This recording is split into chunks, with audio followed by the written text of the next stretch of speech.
In my book, Neurodivergent Game Plan, I cover a range of defensive strategies that neurodivergents, autistics, and ADHDers often revert to.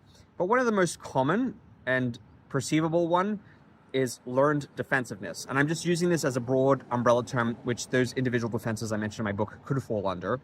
But it's basically, if I was to sum it up, we feel often attacked. There's persistent chronic sense of being under attack or feeling unsafe. And we learn to just be defensive. And that might look like us withdrawing from other people's company, from society, into fantasies, into fixations. It might look like us actually literally being defensive. So if we feel like we're under attack, and if you have rejection-sensitive dysphoria, anything can leave you feeling attacked.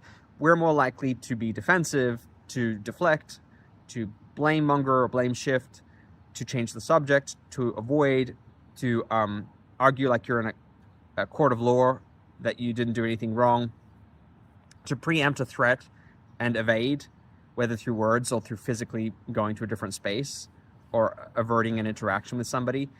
We're more likely to want to, like I said, shift the blame and redirect that shame that we're experiencing outward towards some other source, whether it's the person that's triggering it, a situation, an environment, an organization.